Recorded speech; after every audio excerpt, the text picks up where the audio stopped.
Menopause, sleep, and mental health. Menopause is a time of natural change and can be a very different experience for everyone. You may also have heard of perimenopause, the term used to describe changes which can begin years or just a few months before menopause. A change which can occur early on is that periods may happen more often than usual or not for months at a time. They may also be lighter or heavier than usual.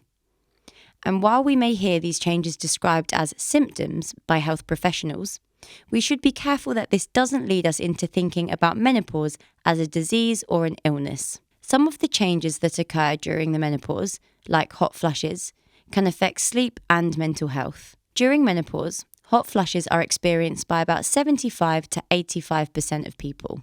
Hot flushes are thought to happen when changes in hormones make a part of the brain more sensitive to changes in temperature. This part of the brain is called the hypothalamus. If the hypothalamus feels that the body is too hot, it will trigger a hot flush to try to cool the body down. Usually, as the time when we would go to sleep approaches, our body temperature begins to drop. This triggers the release of the hormones melatonin, which controls the start and end of sleep, and adenosine, which makes us feel sleepy. But if hot flushes occur at bedtime, feeling hot can get in the way of these hormones helping us to go off to sleep. Hot flushes can also occur during the first half of the night's sleep, when most deep sleep takes place. During deep sleep, the body's temperature drops to its lowest point, and cells in the body and brain are repaired. Deep sleep is also when memory cells are strengthened. But if hot flushes interrupt deep sleep, brain cells may not be repaired and memory and concentration may be affected the next day. Hot flushes can also occur during the second half of the night, when most REM sleep takes place. REM stands for rapid eye movement and is the stage of sleep when most dreaming occurs. When we dream, emotions which we have not expressed while awake are acted out metaphorically to calm the brain down. We need enough REM sleep to dream away these leftover emotions, so we wake up feeling calm and able to focus on the day ahead. During REM sleep, the hypothalamus takes a break from controlling the body's temperature.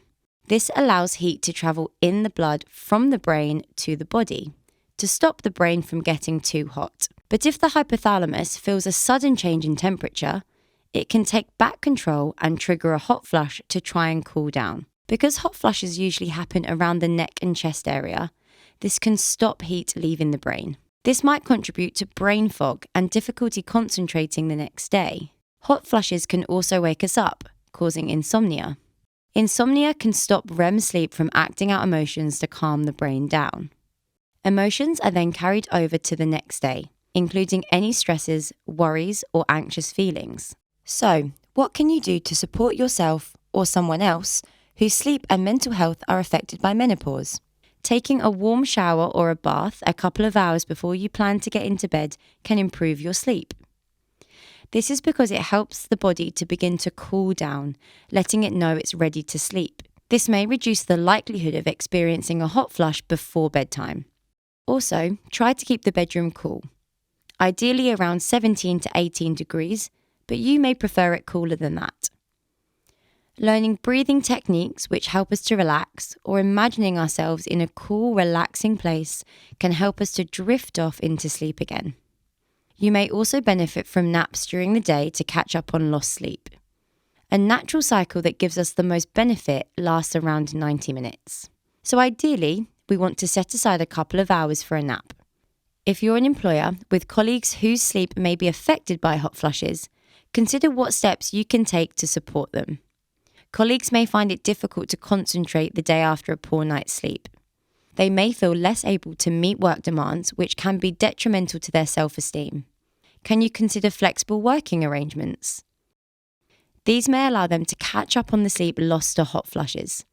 Perhaps as a first step, you can share this film to raise awareness and better support those experiencing menopause whose sleep and mental health may be affected.